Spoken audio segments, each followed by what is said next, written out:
तो hello everyone, good morning. तो आज हम सब स्टार्ट करेंगे हिस्ट्री चैप्टर 2 और डे 2। आज दूसरा दिन है हिस्ट्री चैप्टर 2 का, जिसमें हम लोगों को पढ़ना है मौर्य काल से गुप्त काल तक के राजनीतिक इतिहास और आर्थिक इतिहास के बारे में। और बिना देरी किए हुए हम लोग स्टार्ट करते हैं। हम लोग इस चैप्टर में पढ़ेंगे क्या आज को मौर्य काल के बारे में। सबसे पहला बात, मौर्य काल की स्थापना कब हुआ? 298 ईसा पूर्व में हुआ था। चलिए बिना देरी किए हुए हम लोग क्लास की तरफ बढ़ते हैं। तो इस क्लास में मौर्य काल के बारे में पढ़ेंगे। सबसे पहला बात है मौर्य वंश की स्थापना। हम लोग पढ़ेंगे इसमें मौर्य वंश के बारे में। मौर्य वंश के बारे में पढ़ेंगे, जिसमें से हम लोगों को पढ़ना है क्या मौर्य वंश की स्थापना कब हुआ? स्थापना कब हुआ? 298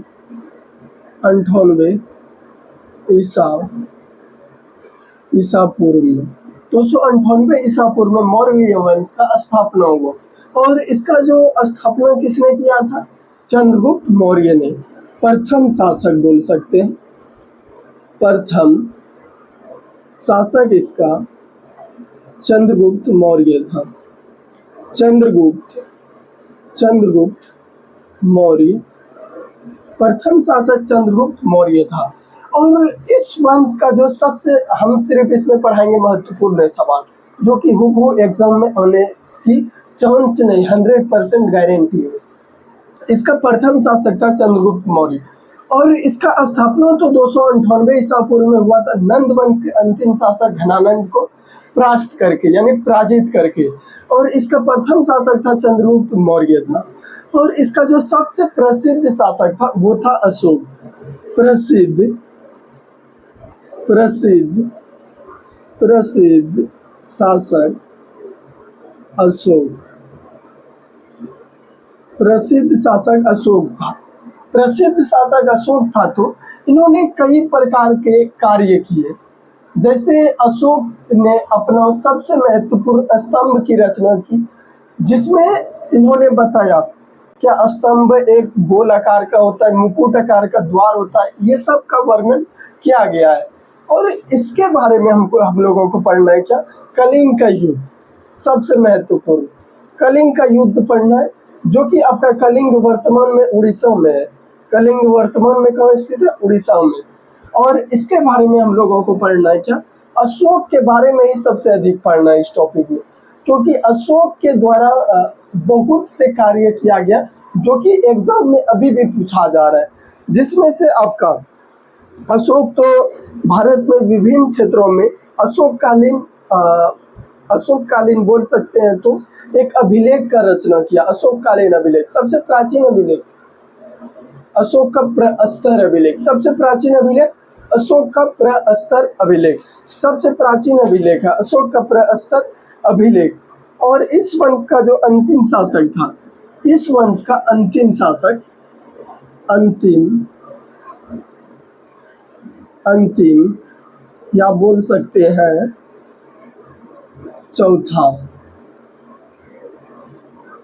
चौथा शासक था इनका वृद्धरथ। चंद्रगुप्त मौर्य ने स्थापना किया। और बल्कि इस वंश में आपका 298 ईसा पूर्व में स्थापना हुआ नंद वंश के अंतिम शासक घनानंद। नंद वंश के अंतिम शासक घनानंद को हरा करके इसका स्थापना हुआ मौर्य वंश का। मौर्य वंश का स्थापना 298 ईसा पूर्व में चंद्रगुप्त मौर्य के द्वारा किया गया। तो इसका दूसरा शासक था मगध साम्राज्य का स्थापना तो बिंबिसार ने किया था, बल्कि इनका दूसरा शासक था बिंदुसार इनका दूसरा शासक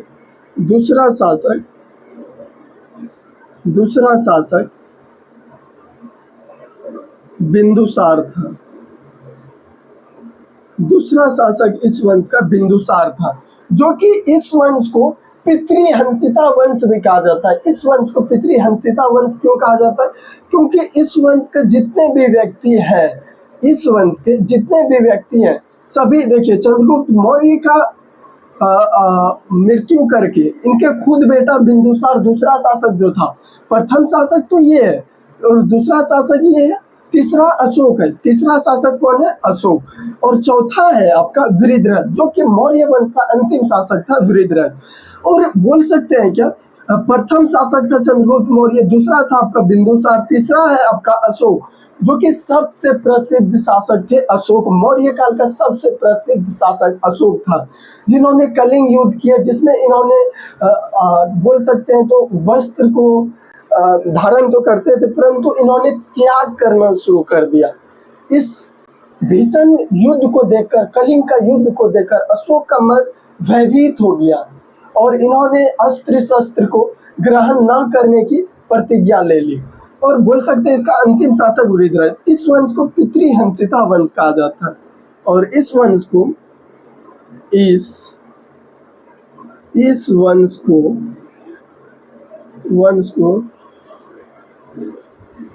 पितृहंसिता यानी पिता की मृत्यु करके यह वंश आगे बढ़ा है। पिता की मृत्यु करके यानी पितृहंसिता, पिता की मृत्यु करके ये वंश आगे बढ़ा है, इसीलिए इसे पितृहंसिता वंश कहा जाता है। इस वंश को पितृहंसिता वंश भी कहते, इस वंश को पितृहंसिता वंश भी कहते हैं। और इस वंश में से जो सबसे खास था वो था आपका चंद्रगुप्त मौर्य। चंद्रगुप्त मौर्य का जो है वो राजा बना 298 ईसा पूर्व में।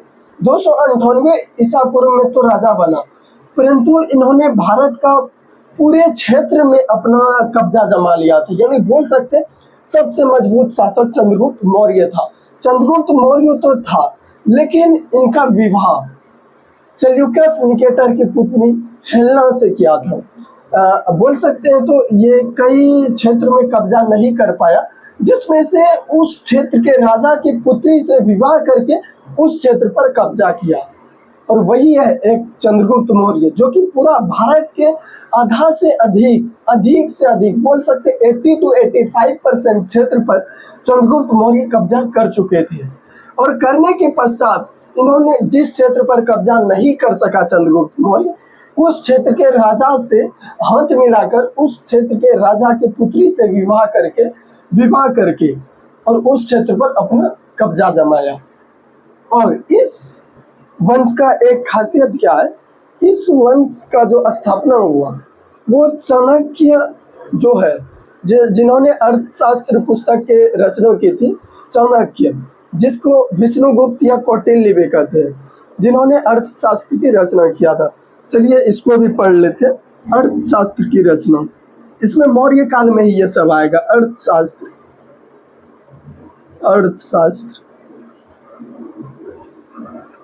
की रचना चाणक्य या कौटिल्य या विष्णुगुप्त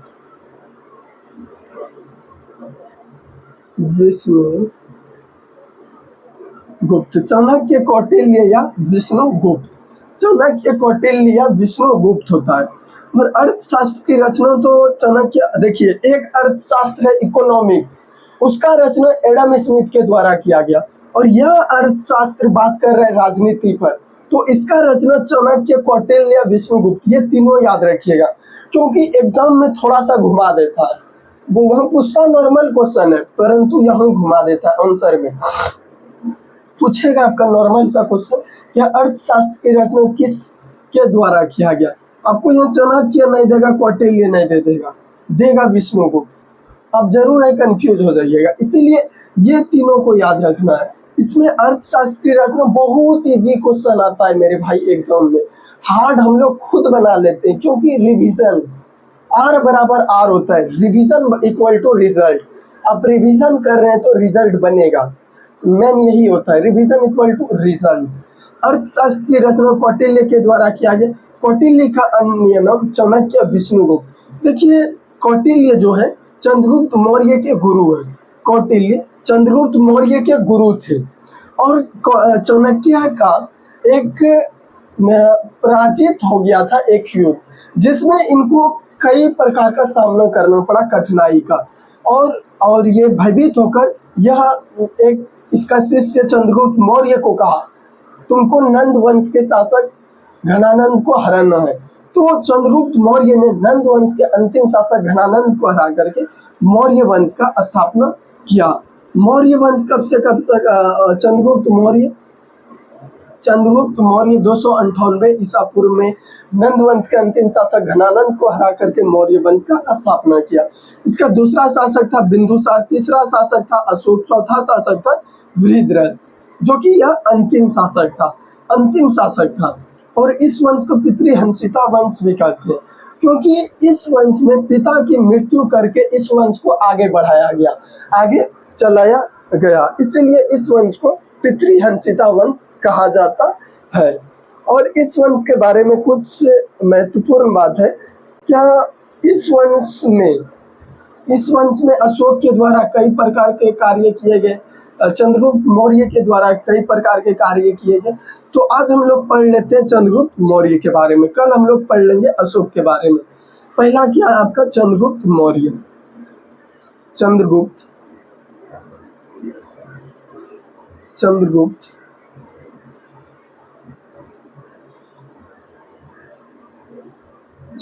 मौर्य के बारे में सबसे पहला बात ये इन्होंने मौर्य वंश का स्थापना किया। कब किया? 298 ईसा पूर्व में। 298 ईसा पूर्व में 298 ईसा पूर्व में तो स्थापना किया।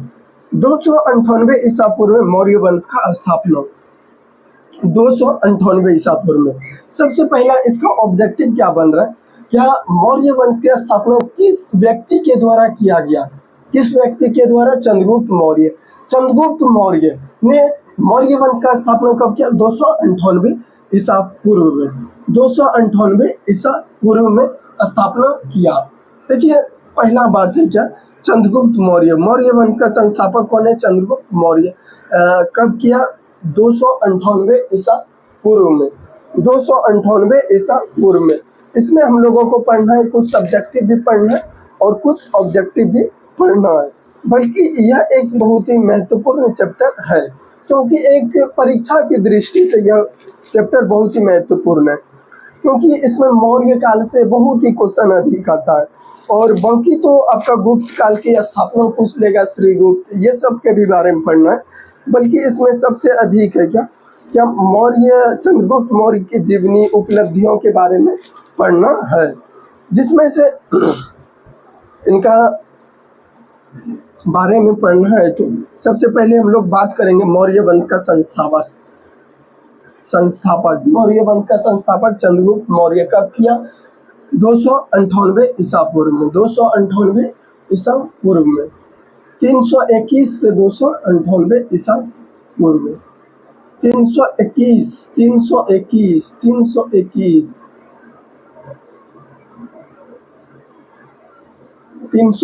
ईसा पूर्व में इसका स्थापना हुआ।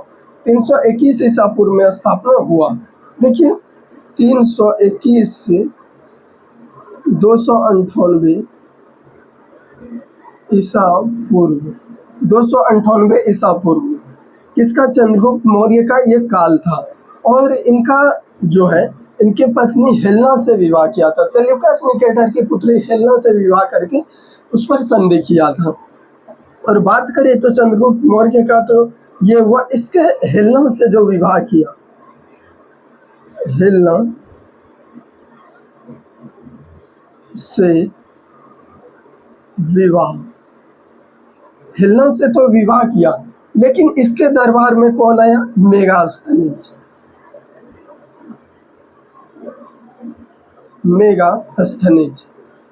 मेगास्थनीज इसके दरबार में आया, इंडिका का रचना की। इंडिका की रचना। देखिए बोलेगा मौर्य काल के बारे में जानकारी किन दो स्रोतों से प्राप्त हुआ है? एक तो हुआ है इंडिका, एक क्या हुआ, अर्थशास्त्र। अर्थशास्त्र और इंडिका से मौर्य काल की जानकारी प्राप्त हुई है।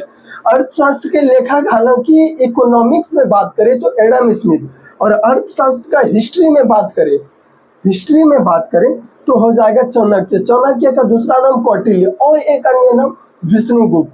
और बोल सकते हैं चंद्रगुप्त मौर्य का जीवन काल क्या था, 321 से 298 ईसा पूर्व में। 321 ईसा पूर्व में मौर्य वंश का स्थापना किया और हेलेना से विवाह किया। उसके बाद मेगास्थनीज इसके दरबार में आए, इंडिका की रचना कर दी। इंडिका की रचना कौन किया, मेगास्थनीज। इंडिका का तो रचना किया, परंतु यह आया था किसी और उद्देश्य से। यहाँ पर इसका बेटी जो सेल्यूकस निकेटर की पुत्री थी, सेल्यूकस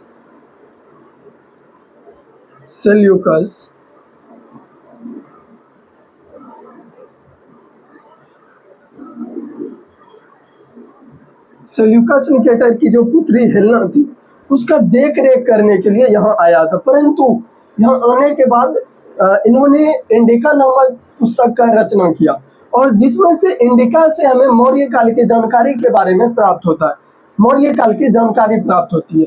और जिसमें से यह चरित्र वर्णन करता है। क्या मौर्य काल का दो स्रोत पूछेगा आपसे, क्वेश्चन में दो स्रोत बन रहा है, मौर्य काल की जानकारी के दो स्रोत बताए, दो किताब पुस्तक बताए, तो बोल सकते इंडिका और अर्थशास्त्र।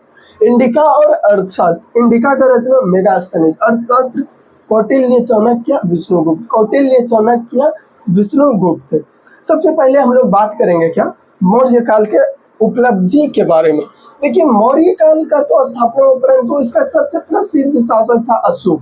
पहले हम लोग शुरू से ही पढ़ेंगे, अभी चंद्रगुप्त मौर्य के बारे में पढ़ेंगे। हालांकि इनका मृत्यु देखिए इसका था 298, 321 से 298 ईसा पूर्व इनका काल था, और इनका मृत्यु 298 ईसा पूर्व में हुआ था। 298 ईसा। देखिए जैसे इनका मृत्यु इनके बेटे के द्वारा, बिंदुसार के द्वारा ही किया गया था, इसीलिए जैसे पितृहंसिता वंश कहा जाता है। क्यों कहते हैं पितृहंसिता वंश, क्योंकि इनके बेटे के द्वारा ही इनकी मृत्यु करवा दी गई थी। और ये था आपका चंद्रगुप्त मौर्य का जीवनी और उपलब्धि। जीवनी क्या था, चंद्रगुप्त मौर्य नंद वंश के अंतिम शासक घनानंद को हरा करके, चंद्रगुप्त मौर्य नंद वंश के अंतिम शासक घनानंद को हरा करके मौर्य वंश का स्थापना किया। और मौर्य वंश का स्थापना चंद्रगुप्त मौर्य के कारण हुआ था, क्योंकि इनके गुरु चाणक्य जो कि अर्थशास्त्र का रचना किया, चाणक्य, कौटिल्य, विष्णुगुप्त, तीनों एक ही नाम है। जैसे आपका नाम है, आपका घर में कुछ निकनेम अलग होगा, घर में निकनेम अलग होगा। अब हमको राहुल यहाँ सब कोई बुलाता है, घर में राहुल भाई बुलाता है, तो निकनेम कुछ अलग होता है। तो इसीलिए इसका 3 नाम था, चाणक्य, कौटिल्य, विष्णुगुप्त। अर्थशास्त्र की रचना चाणक्य, कौटिल्य, विष्णुगुप्त के द्वारा किया गया। और इनके जीवनी के बात करें तो इन्होंने सेल्यूकस निकेटर से संधि करके इनकी पुत्री हेलेना से विवाह किया, जो कि हेलेना से विवाह किस कारण से किया, कि उस क्षेत्र पर अपना कब्जा जमा सके। इसीलिए इन्होंने सेल्यूकस निकेटर की पुत्री हेलेना से विवाह करके संधि करके हेलेना से विवाह कर और उस क्षेत्र पर अपना कब्जा जमाया। और इनका मृत्यु 298 ईसा पूर्व में हुआ था। 298 ईसा पूर्व में इनका मृत्यु हो गया था। और बात करें तो आपका सबसे महत्वपूर्ण शासक अशोक के बारे में सबसे महत्वपूर्ण है, क्योंकि कलिंग की लड़ाई भी की गई थी, विभिन्न प्रकार के अभिलेख का भी रचना किया गया था अशोक का। जैसे हो गया सबसे प्रसिद्ध अभिलेख अशोककालीन अभिलेख, प्रस्तर का अभिलेख, यह था आपका अशोक के बारे में। ये सब पढ़ना है और अशोक की उपलब्धि भी पढ़ना है, जीवनी भी पढ़ना है। यह था चंद्रगुप्त मौर्य का जीवनी और उपलब्धि। इसको चंद्रगुप्त मौर्य का विवाह हेलेना से, जो कि सेल्यूकस निकेटर की पुत्री थी, और मेगास्थनीज इंडिका की रचना किया, और इनका मृत्यु 298 ईसा पूर्व में हो गया था। तो ये था चंद्रगुप्त मौर्य के बारे में।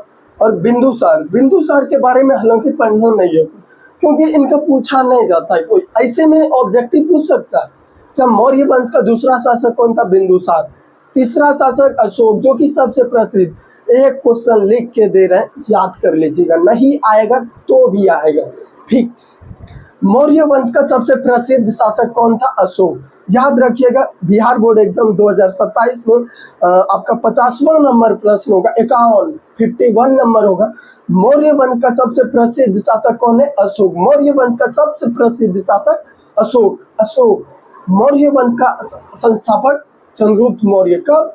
321 ईसा पूर्व में। चंद्रगुप्त मौर्य का काल कब से कब तक था? 321 से 298 ईसा पूर्व तक। 321 से 298 ईसा पूर्व तक। तो ये था आपका चंद्रगुप्त मौर्य के बारे में। और इनके बारे में फिर से एक बार रिवीजन करते हैं। मौर्य वंश का स्थापना 321 ईसा पूर्व में हुआ, जिनका संस्थापक था चंद्रगुप्त मौर्य। और इनका प्रसिद्ध शासक था अशोक, जो कि यह तीसरा शासक था।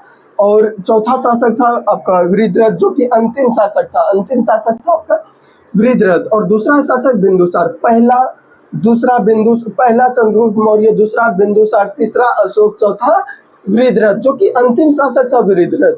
और इस वंश को पितृहंसिता वंश क्यों कहते हैं? क्योंकि पिता की मृत्यु कर करके इस वंश को आगे बढ़ाया गया है, इसीलिए इसे पितृहंसिता वंश कहा जाता है। अर्थशास्त्र की रचना चाणक्य, कौटिल्य, विष्णुगुप्त के द्वारा किया गया था। तो यह था आज का क्लास, और कल मिलेंगे अशोक के बारे में पढ़ना। हालांकि दूसरा वंश बिंदुसार के बारे में उतना इम्पोर्टेंट नहीं है, सिर्फ आपको ये याद रखना है कि मौर्य वंश का दूसरा शासक बिंदुसार था और मौर्य वंश का सबसे प्रसिद्ध शासक आपका अशोक था। तो ये था आपका आज का क्लास। मिलते हैं नेक्स्ट क्लास में, तब तक के लिए आपका दिल से धन्यवाद।